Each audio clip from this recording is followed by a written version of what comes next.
Welcome back to the channel. Thought I would do a quick install review video of the Rough Country dual shock steering stabilizer for the F250s.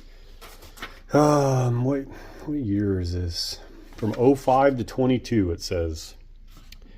The pictures actually look decent on through the cell phone, but with the naked eye they don't look very good. They're very dark, so if you're a visual person, good luck.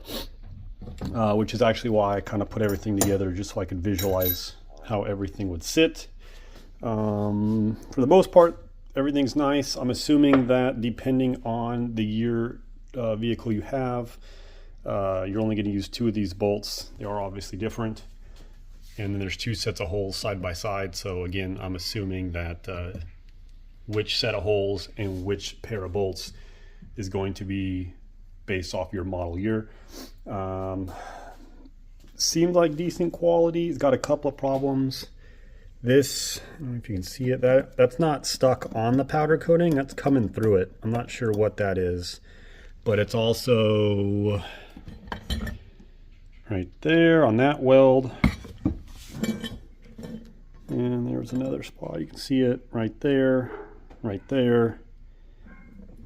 So not perfect, but not the end of the world. Again, not the end of the world, but if you hold this bracket flat with the bench, it doesn't sit flush. Clearly the left side there is longer than the right side. Obviously not going to make a difference, but if you have OCD, that might bug you. The other thing is that if I hold this bracket flat, you can see it goes off at an angle. I don't know if that's intentional, but it is what it is. So don't think any of that is going to hinder its performance.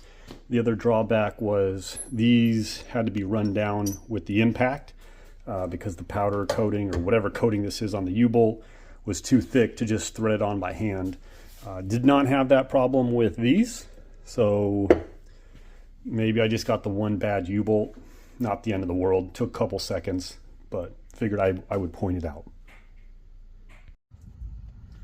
All right, the kit is fully installed.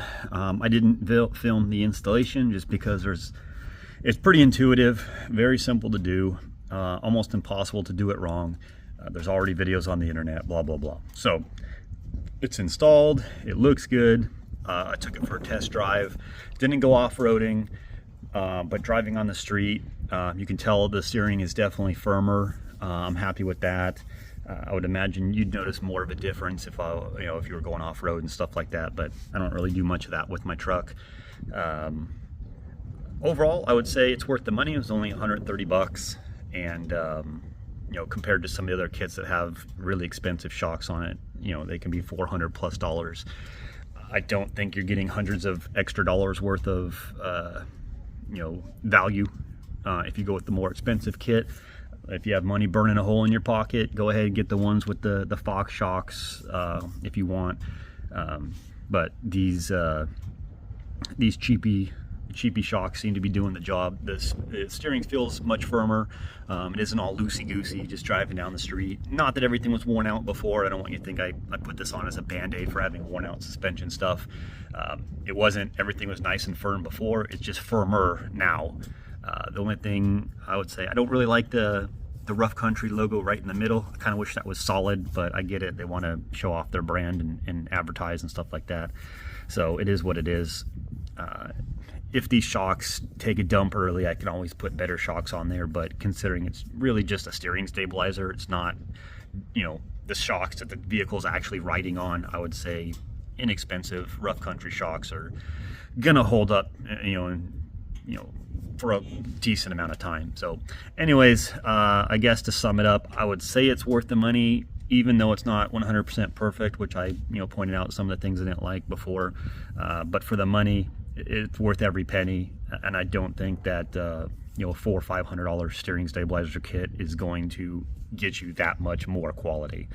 So if you don't have money burning a hole in your pocket and you're budget conscious like I am, this is the route to go.